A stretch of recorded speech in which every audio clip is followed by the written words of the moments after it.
And now we study partial derivatives.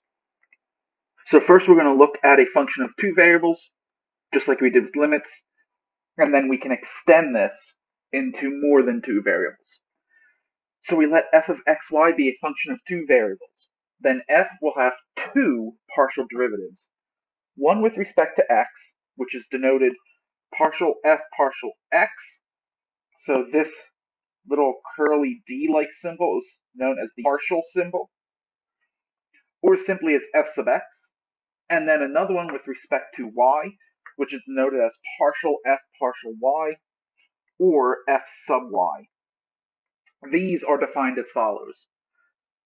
So the partial with respect to x is the limit as h approaches 0 of f of x plus h comma y minus f of x comma y all over h. And then the partial with respect to y is defined to be the limit as h approaches 0 of f of x comma y plus h minus f of x comma y all over h. Now it would appear that the only variable when we're dealing with partial x, that the only variable that's changing is x, right? This y is being held constant. And then the same thing with partial y, it appears that the only variable changing is this y, and that x is being held constant. We will confirm this in this example. So we are going to find both partial derivatives of the function x squared minus 3xy plus 2y squared minus 4x plus 5y minus 12 using the definition. Okay, so we're going to start with partial x. So the first thing we're going to want to do is let's find f of x plus h comma y. We're going to have x plus h squared minus 3 times x plus h times y plus 2y squared minus 4 times x plus h plus 5 times y, and then minus 12. So we're going to wind up with x squared plus 2xh plus h squared minus 3xy minus 3hy plus 2y squared minus 4x minus 4h plus 5y minus 12. Alright, so let's go ahead and take that and subtract out f of xy. So doing so, we're going to be left with, let's do this. Right, so x squared minus x squared minus 3xy minus 3xy, 2y squared, 4x, 5y, and then minus 12, right? And they just canceled because of this here. And so this leaves us with 2xh plus h squared minus 3hy minus 4h. And let's go ahead and factor out an h. So we're left with 2x plus h minus 3y minus 4. So now take that and divide an h, and we're going to be left with 2x plus h minus 3y minus 4. And now this approaches as h approaches 0, 2x minus 3y minus 4. And so this would be our partial f partial x.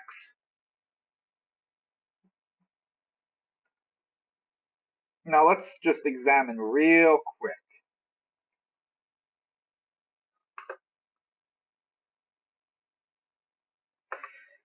If we just take the derivative of this with respect to x and hold all other variables as a constant, then this derivative would be 2x, which we have, minus 3 times y is a constant, so it's like a constant times x, so that's just 3y, which we have. Y is constant, so that should just be 0. Minus 4 plus 0 minus 12. And look, that is exactly what we get. So this one seems to say, well, if we're taking the partial with respect to x, just treat every other variable as a constant, and then differentiate like normal. So now we're going to work with respect to y. So I'm going to go ahead and clear the slide. And let's start over. Now with respect to y. So first we're going to want f of x comma y plus h. So x squared minus 3x times y plus h plus 2 times y plus h squared minus 4x plus 5 times y plus h minus 12. If we simplify this, we will get x squared minus 3xy minus 3xh plus 2y squared plus 4yh plus 2h squared minus 4x plus 5y plus 5h and minus 12. So now take that and subtract out f of xy. Alright, so again, I'm just going to cancel out all of these terms that are located in my first step. So x squared minus 3xy plus 2y squared minus 4x plus 5y minus 12. And so we're left with negative 3xh plus 4yh plus 2h squared plus 5h. We can factor out that h and be left with negative 3x plus 4y plus 2h plus 5. Now let's take that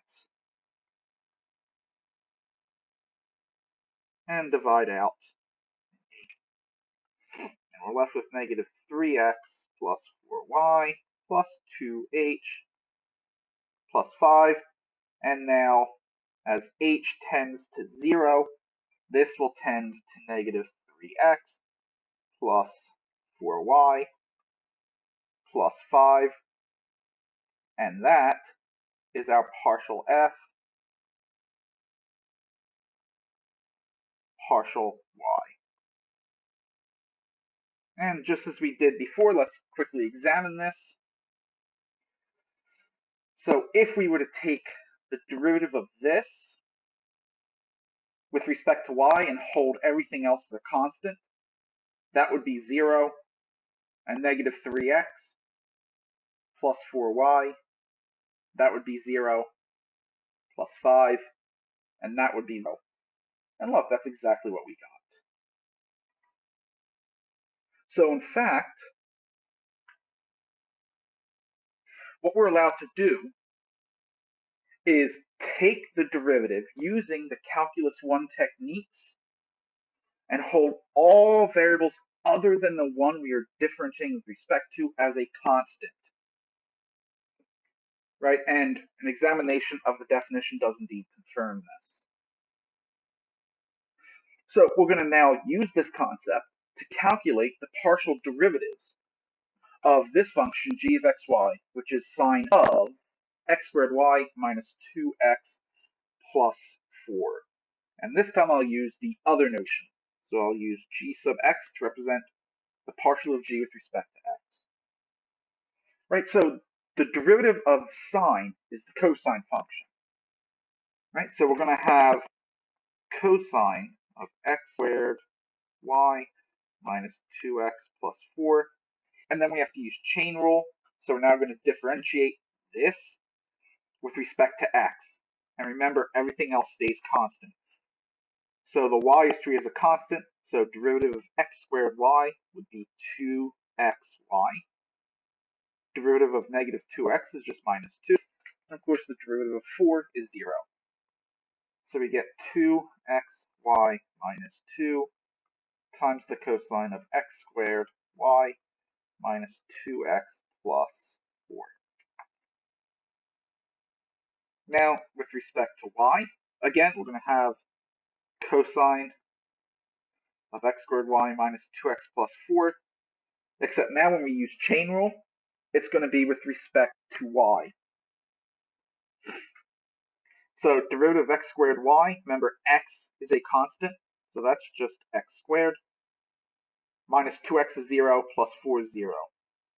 So we're left with x squared times the cosine of x squared y minus 2x plus 4.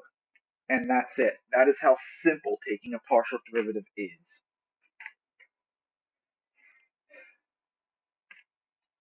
Now this figure here shows an arbitrary surface given by z equals f of xy along with 2 points. This point here, which is x by f of xy, and this point here, which is x plus h, y, f of x plus h, y. So all we're doing is we're moving along the x-axis a distance of h. Now this line that passes through these 2 points is a secant line. Now the secant line, since the only difference in the points is along the x-axis, is parallel to the x-axis. So it will have slope of f of x plus h comma y minus f of xy all over h. If we now take the limit of this as h goes to 0, we find that the slope of the secant line approaches the slope of a tangent line. And a similar argument is valid for the secant line that's parallel to the y-axis. So what we find is that partial f partial x represents the slope of the tangent line passing through the point x, y, f of xy that is parallel to the x-axis. And partial f partial y is the slope of the tangent line passing through the same point x, y, f of xy, but parallel now to the y-axis. Right, and as was mentioned, we can now define partial derivatives of more than 2 variables in the exact same way as we did for a function of 2 variables, simply by adding the appropriate number of new variables.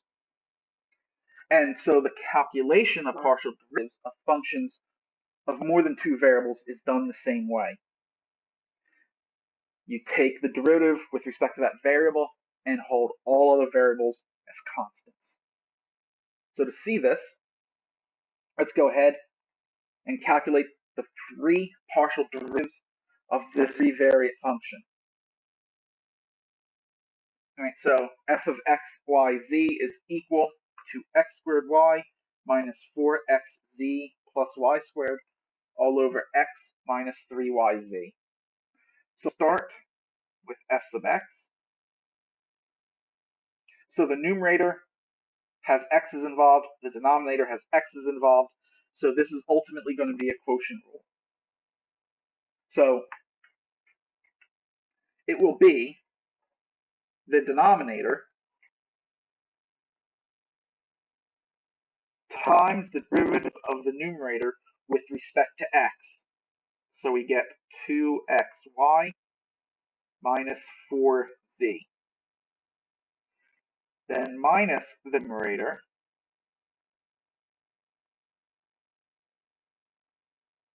times the derivative of the denominator with respect to x, which is just 1. And that whole thing will be over the denominator squared.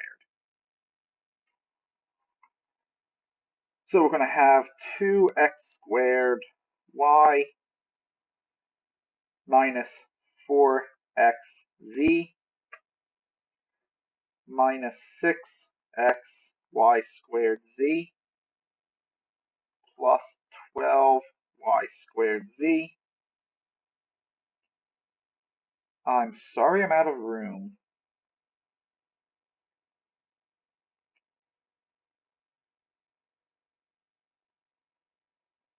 So we'll have 2x squared y minus 4x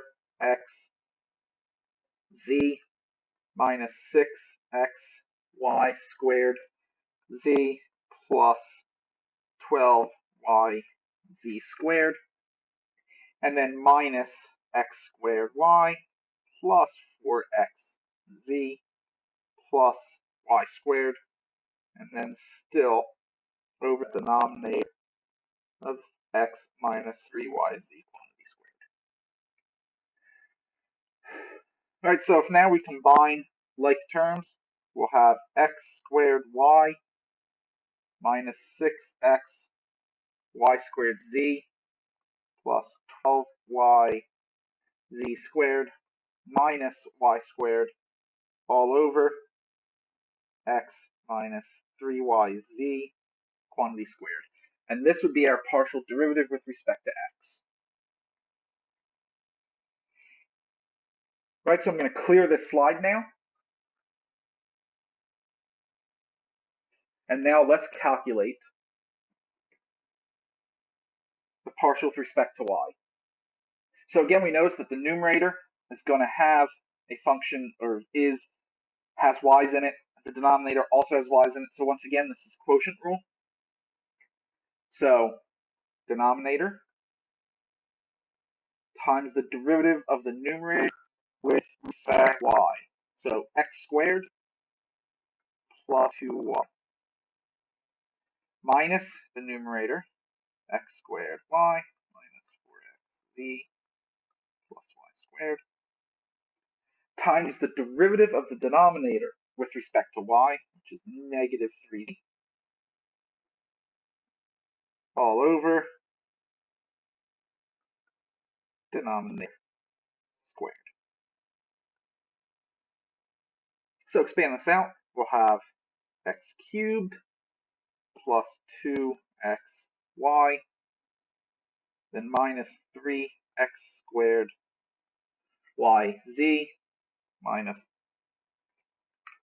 I don't know what happened there, I apologize.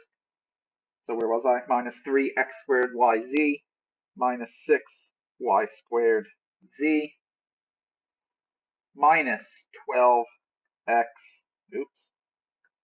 minus 12x z squared plus 3y squared z all over x minus 3yz quantity squared.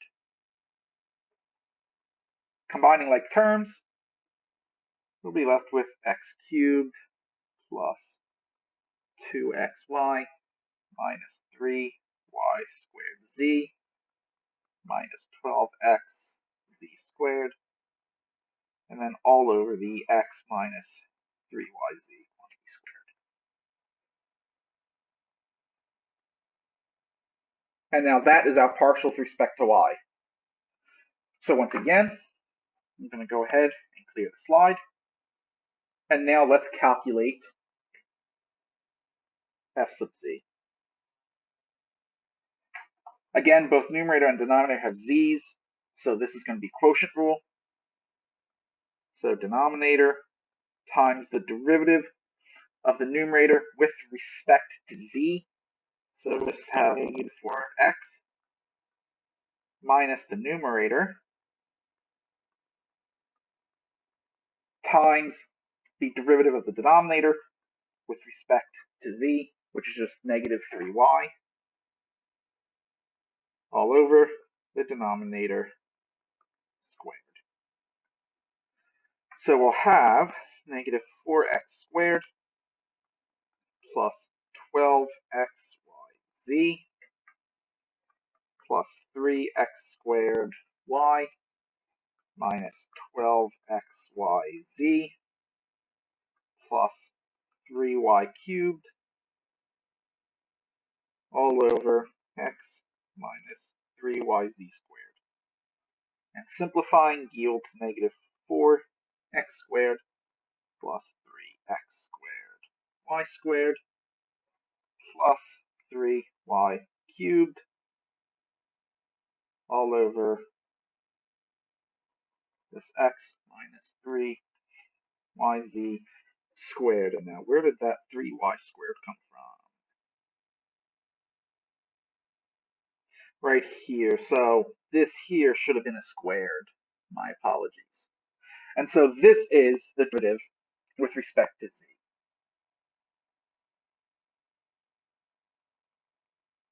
Well, just as with single variate differentiation, we can take the partial derivative of a partial derivative. These are known as higher order partials. Now, unlike single variate, when taking the partial of a partial, we have more than one choice. We have more than one way to do it. For two variate, there's actually two ways of doing each partial. So for a two variate function, there are a total of 4 second order partial derivatives.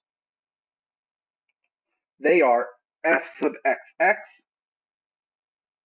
which is the partial squared f over partial x squared, which is the partial with respect to x of the partial with respect to x. Then we could have fyy, so partial squared f over partial squared y, which is the partial with respect to y of the partial with respect to y. Then we have the mixed partials, fxy, which is represented partial squared f over partial y partial x. So this is the partial with respect to y of the partial with respect to x.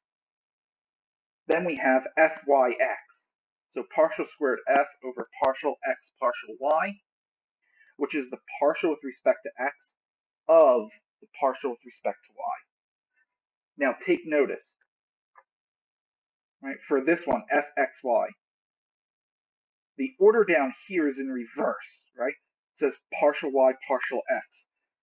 You actually have to take the partial with respect to x first, then with respect to y. Right, and same thing over here. We take the partial with respect to y first, then with respect to x.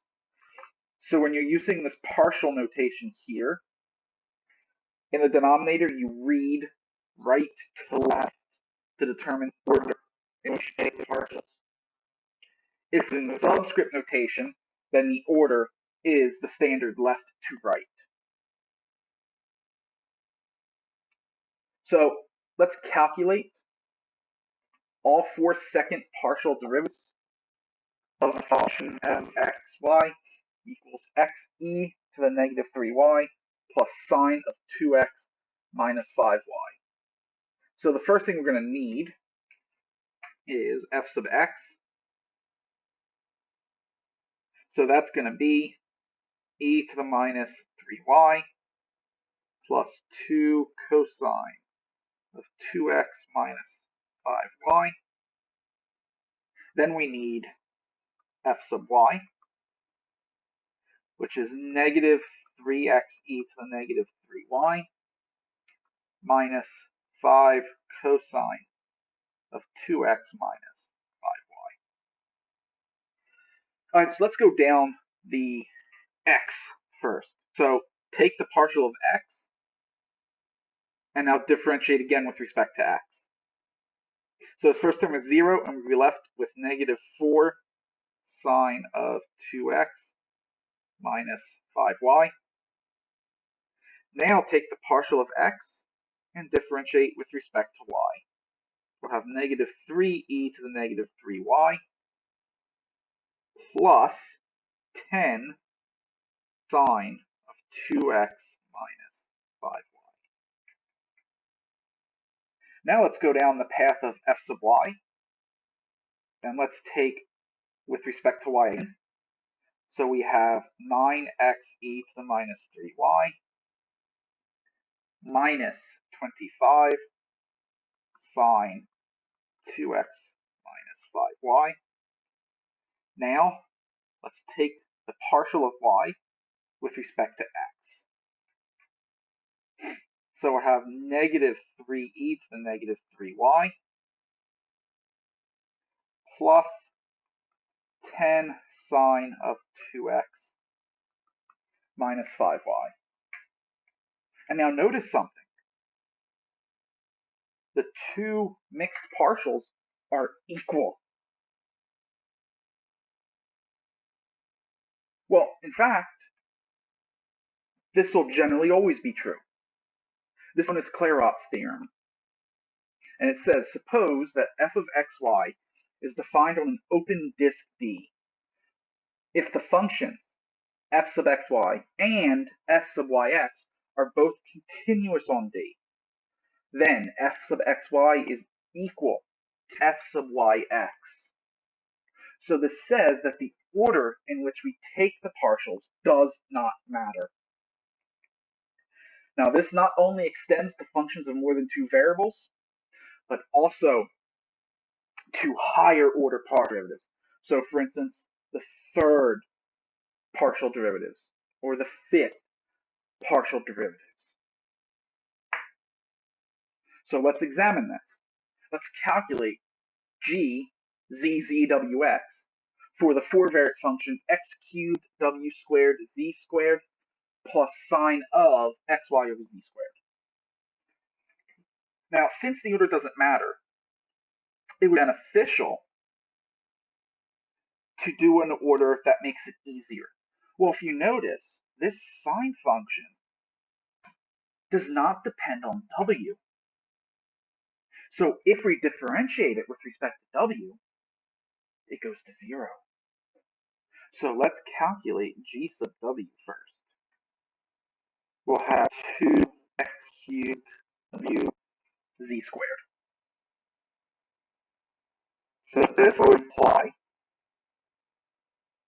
So let's now take partials of this. Well, at this point, it doesn't matter the order because they're all the same, right? This has all three variables in it. So let's just do now with respect to x. So that'll be 6x squared wz squared. Right now, let's do with respect to z. So that'll be 12x squared wz. And once again, with respect to z.